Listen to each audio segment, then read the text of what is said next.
I draw this image all the time, and I've drawn it ever since I was a kid.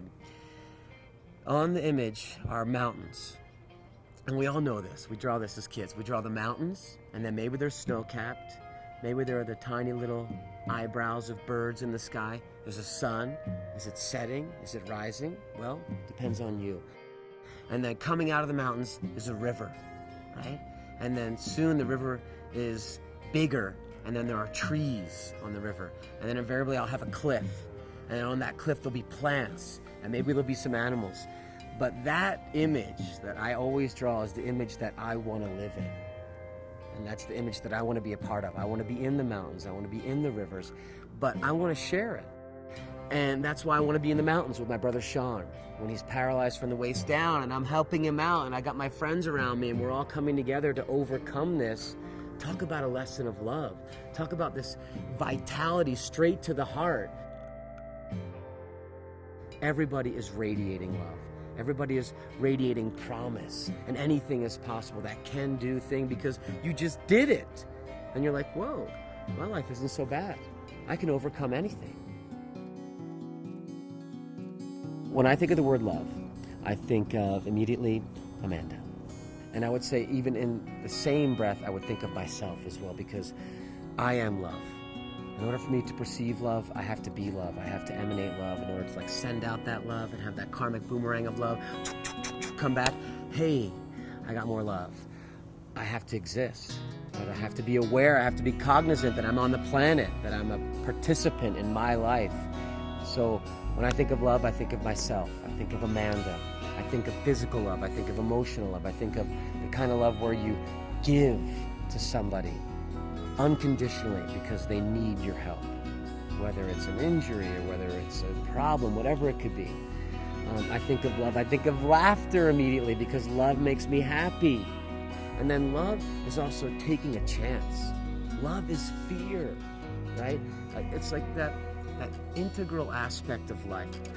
It is this lesson that says life is temporal. It's a finite amount, and you better live it now. That doesn't mean you need to quit everything and run out and change your life, but maybe it does.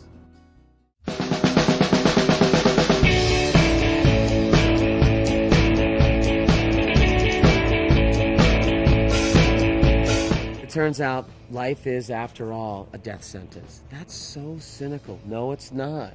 It's realistic. It is. There's an absolute beginning when your mom and dad were making that groovy love thing happening, and then 9 months later you emerge into the world, and then you have your birth as the one bookend and your death as the other side, right? And in between there, you get to write your volume, your life, my story. Some people get the preamble. Some people get a little bit more written. Where you saw what you saw, but you never really saw it all.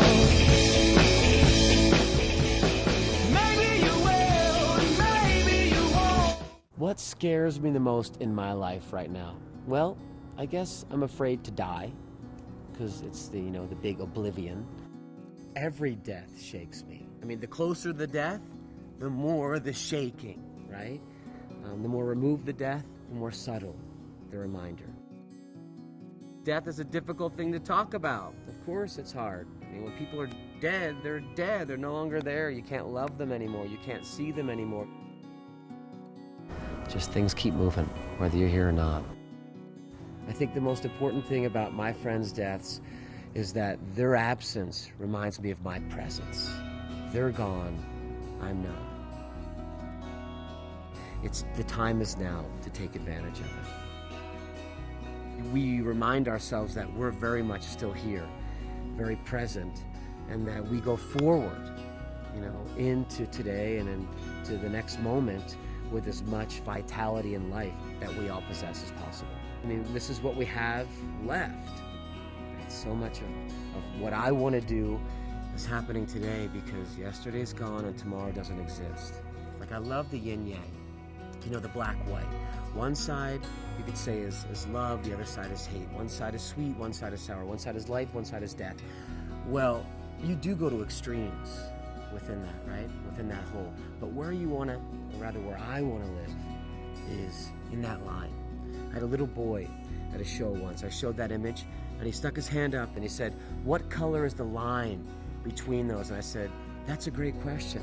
And the color of that line is called life. And he went, what do you mean? And I said, you'll find out.